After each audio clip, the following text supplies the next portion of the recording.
Anda masih bersama kami dalam Berita Lampung.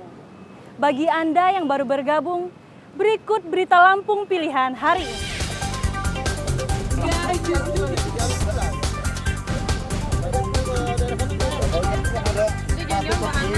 Seorang pengendara motor tewas setelah bertabrakan dengan minibus di Jalan Sumatera Lintas Timur, Tulang Bawang.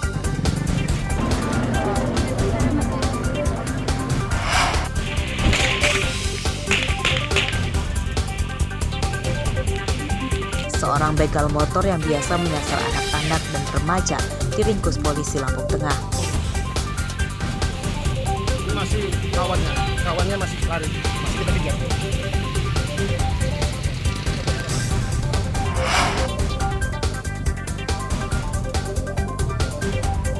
Nelayan di pesisir Lampung Selatan mengeluhkan kelangkaan solar. Mereka tidak bisa melaut akibat solar langka.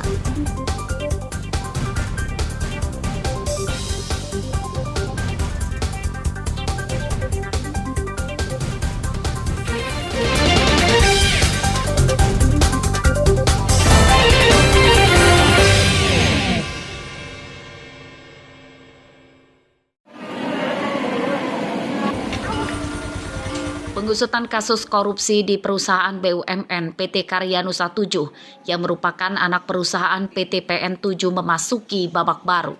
Kamis siang, Jaksa Penuntut Umum dan pihak terdakwa sama-sama mengajukan kasasi ke Mahkamah Agung. Kasasi itu dilakukan setelah Ketua Hakim Pengadilan Negeri Tanjung Karang memvonis terdakwa Indah Irawanti dengan hukuman 5 tahun 6 bulan penjara. Pihak jaksa menilai vonis yang dijatuhkan kepada terdakwa jauh lebih ringan dari tuntutan jaksa yang menuntut terdakwa di penjara selama 9 tahun.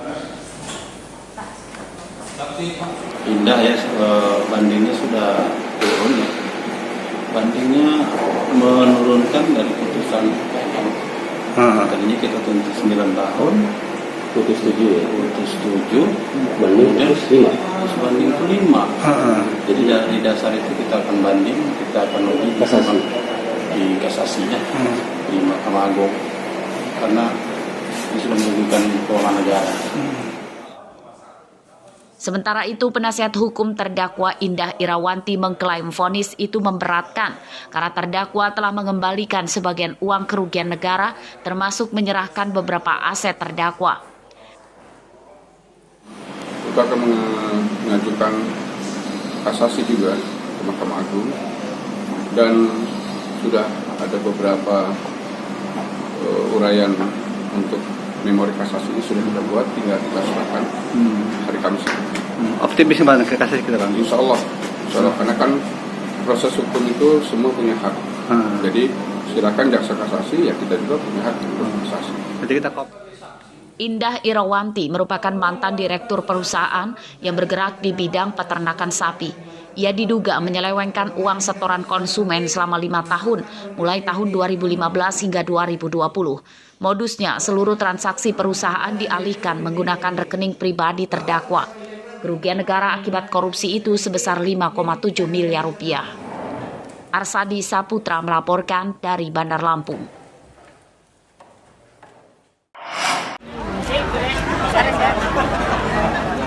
Suasana sukacita dari keluarga menyambut kedatangan seratusan jamaah haji dari kloter 72 yang tiba di Asrama Haji Raja Basa Bandar Lampung Kamis pagi. Mereka bersyukur anggota keluarganya yang menunaikan ibadah haji di Tanah Suci kembali pulang dengan selamat dan sehat.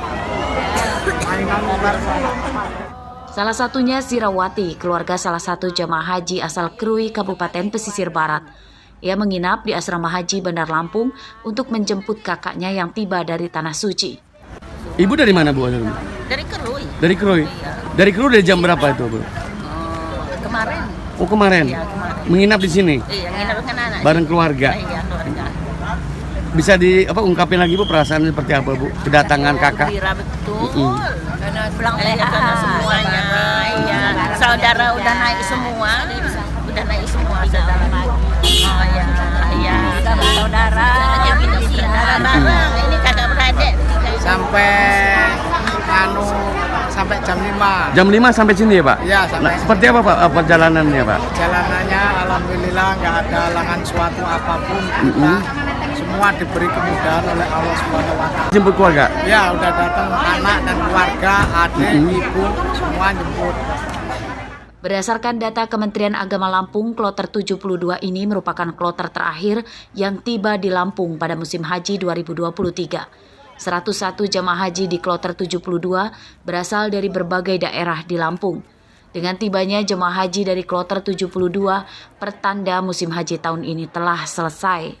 Arsadi Saputra melaporkan dari Bandar Lampung.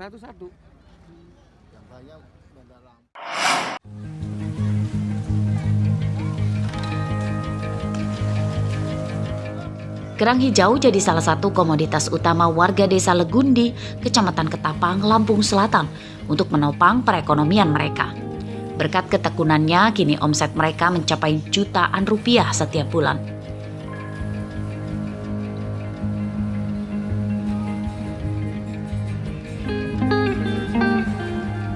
Potensi alam yang melimpah dimanfaatkan sebagian warga dengan membuat usaha budidaya kerang hijau. Usaha ini menurut mereka tidak terlalu sulit dan tidak membutuhkan modal besar.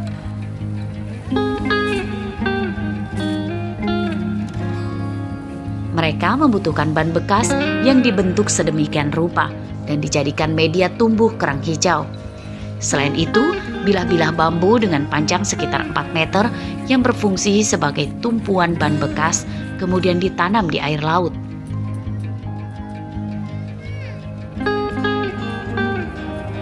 Setelah beberapa minggu, kerang hijau akan menempel di ban yang telah dipasang. Masa panen sekitar 6 bulan sekali, namun juga tergantung cuaca dan kondisi air laut. Saat panen, pembudidaya mampu menghasilkan hingga 24 juta rupiah dari sekitar 1.000 media tanam yang mereka pasang. Pengiriman macam-macam Bang, dari Padang, Medan, Lembang, Jambi. Untuk saat ini yang sekarang mau kita kirim ini saat ini kita kirim ke Jambi Bang. Dia untuk harganya berapa ini? Untuk harga bos kita ngambil di nilai petani itu 7.000. Ya untuk saat ini belum ada seperti pengepul gitu Pak, untuk bisa tiap hari panen belum ada. Kita masih nunggu dari bos gitu, dari pesanan. Kalau ini kan nggak bisa tertunda barang seperti ini Pak, karena bisa busuk. Dia minimal harus terjual hari ini juga. Kendala usaha ini pada pemasaran. Hingga kini belum ada pengepul yang menampung hasil kerjanya. Mereka baru memanen jika ada pemesan dari luar daerah seperti Jambi, Palembang, Bengkulu, serta provinsi lain di Pulau Sumatera.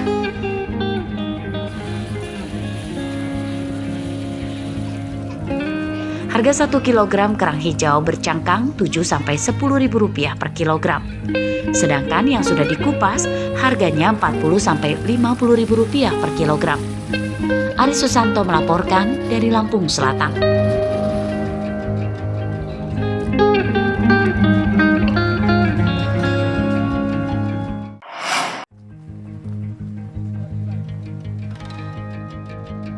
Warga Desa Sukamulyo, Kecamatan Lumbok, Seminung, Lampung Barat mengembangkan pertanian tumpang sari beragam jenis tanaman dalam satu lahan perkebunan. Seperti yang dilakukan Sucipto, sudah sejak beberapa tahun lalu, ia mengembangkan tumpang sari tanaman pisang Cavendish dan alpukat di lahan kopinya seluas 2 hektar. Pohon alpukat tumbuh subur dan cocok ditanam di wilayah dingin seperti di Lampung Barat. Buah alpukat adalah komoditas yang bisa menghasilkan keuntungan cukup besar. Jika kopi hanya panen sekali setahun, alpukat bisa panen 2 kali dalam setahun. Harga alpukat cukup stabil, antara 12 hingga 16 ribu rupiah per kilogram.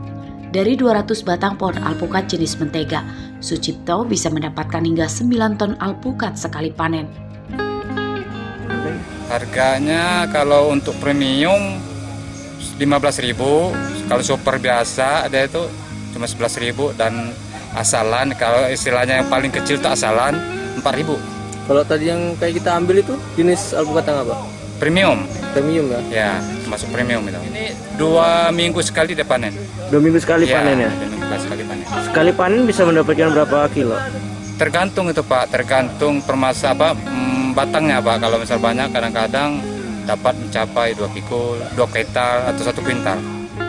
Para pengepul diuntungkan dengan berbisnis alpukat tersebut sebab kini pasokan alpukat mudah didapat dari petani di wilayahnya. Kalau lagi banyak, lagi banjir gitu kan, lagi panen besar dia murah gitu Pak. Murah ya? Ya. Kalau lagi panen raya murah. Lagi panen raya murah. Ya. Nyampe-nyampe nggak ketampung gitu Pak. Berapa kalau panen raya itu? Kalau panen raya itu nyampe 4.000 dia. Yang gede nih, 1 kilo. Ke Jawa. Ke Jawa? Ya. 2 minggu sekali? Ya kata tuh. Seminggu 2 kali kita ngirim. Iya. Berapa sekali ngirim Pak? Ya kadang 2 ton, 3 ton gitu. Pemasaran buah alpukat ke Kota Bandar Lampung dan Jakarta. Dalam sepekan, pengepul di Desa Sukamulya, Lampung Barat mampu menjual hingga 5 ton alpukat. Rosandi melaporkan dari Lampung Barat.